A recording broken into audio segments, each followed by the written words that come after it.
Merci notre Seigneur Jésus. Je vais un témoignage devant la gloire de Dieu. Parce qu'il est tellement bon pour moi. Il prend soin de moi vraiment. Quand je réfléchissais à tout ce qu'il faisait et tout ce qu'il fait, vraiment, je voulais rendre témoignage de la gloire de son nom. Voilà, c'est au service là-bas. Chaque fois, quand des gens malveillants, des gens sans scrupules se lèvent comme moi, vraiment ils prennent soin de moi. Et je suis toujours à la tête et non à la queue. Ça veut dire que leur projet échoue à chaque fois. Depuis mars, ils ont fait mon inventaire, c'était propre. Je bénis Dieu, ça fait 6 ans, à chaque fois qu'on fait mon inventaire, c'est propre. Et je ne sais pas, nos responsables, je ne sais pas ce qu'ils voulaient à un moment, parce que comme ils m'ont envoyé quelqu'un pour m'aider, je ne sais pas, il y a des soeurs qui sont arrivées là-bas qui l'ont vu. Donc maintenant, je subis beaucoup de choses, mais je ne dis rien. Et chaque matin, quand je fais le chargement des camions, chaque camion soit avec 2 livreurs. Donc, dans tous les camions, on a fait de 10 camions. Et quand ça sort le matin, ça va livrer en ville. Il ne reste plus personne, il reste au moins peut-être 4 personnes comme ça. Et vraiment, les containers, on peut décharger 5-6 containers par jour. Vraiment, le travail était acharné, je ne pouvais même plus même. Et avant qu'on faisait les containers, on louait quelques personnes au dehors. Soit chaque conteneur, il faut leur donner 30 000. Et je suis allé voir les responsables que les 4 personnes ne peuvent pas faire tous les conteneurs chaque jour. Il y a peu même qui sont tombés gravement malades, tellement ils travaillaient. Et eux, ils me disaient que non, débrouille-toi. Ce qui est sûr, débrouille-toi. Nous, on allait avoir des dents. Et si tu veux les payer, on te coupe dans ton salaire. Donc, je ne disais rien, je faisais du mieux que je pouvais. Je me débrouillais en tout cas, mais la marchandise, des dents, quand on déchargeait les conteneurs, tout était en vrac, tout était par terre parce qu'il n'y avait personne pour les ranger. Et il y a 2 personnes dedans dans le dépôt. Je ne sais pas qu'est-ce qui les a pris, ils n'ont jamais volé. Ils ont commencé à voler des savons. Et chaque 3 mois dans ce service, on fait mon inventaire. Nous, on ne les a jamais attrapés. Mais à un moment, quand on voulait faire notre inventaire là, je ne sais pas, Dieu n'a pas permis cela. Il y avait toujours des petites choses. Donc moi, je ne comprenais pas. Et un jour, comme on dit 98 jours pour le volet, jour pour le propriétaire, on les a attrapés. On les a attrapés, Dieu a fait, en tout cas Dieu a fait son œuvre.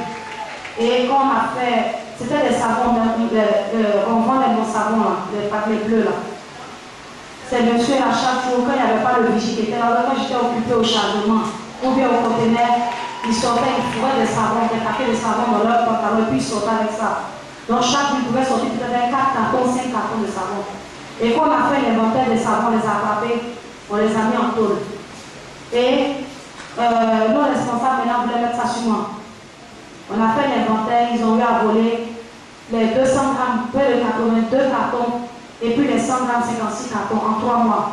Et quand on a fait l'inventaire de cela, le prix, ça fait 2 600 000. En tout cas, je bénis Dieu. Je le bénis de tout mon cœur, parce que si on avait fait l'inventaire, ça allait tomber sur moi. Ça allait tomber sur moi, que peut-être que soit on m'a mis en prison, ou bien soit on m'a accusé que je me suis entendu avec un chauffeur, puis j'ai fait sortir la marchandise. En tout cas, je bénis Dieu pour tout ce qu'il fait. Et le Seigneur aussi, dans son amour, me faisait voir cela en songe. Mais je ne comprenais pas. Je ne comprenais pas. Et un matin, M. Gam m'a dit, aïe, j'ai levé mon responsable, mon convoqué, on dit, il y a eu vol en songe. Mais ça laisse, c'est pas. Je n'ai bien compris que j'ai laissé ça. Je n'ai même pas prié même ce jour-là. J'ai laissé ça, je suis partie. Et le soir, quand on s'est convoqué au bureau, la même scène que j'ai vue en songe, là, c'est ce qui s'est passé. Donc, les responsables voulaient mettre ça sur moi. Que je n'ai pas fait mon travail, ils ont commencé à m'engueuler. Je ne disais rien. Je ne disais rien parce que Jésus a dit que c'est lui qui va faire notre parole. Et il voulait dire ça au grand boss parce qu'à un moment, c'est comme si on veut m'enlever du dépôt pour mettre l'autre là à ma place. Mais avec tout ce qu'il faisait, je ne répondais pas. J'acceptais toutes choses venant d'eux.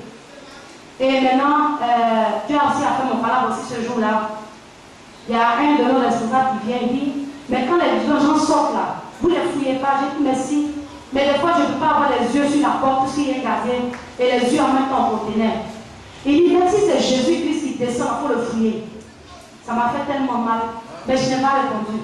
J'ai béni que je suis sortie.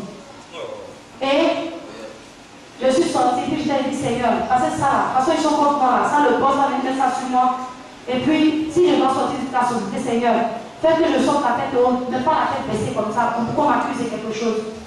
Et le Seigneur a touché le cœur d'un des responsables qui fait le contrôle là. Quand il voulait mettre ça sur moi, il m'a défendu.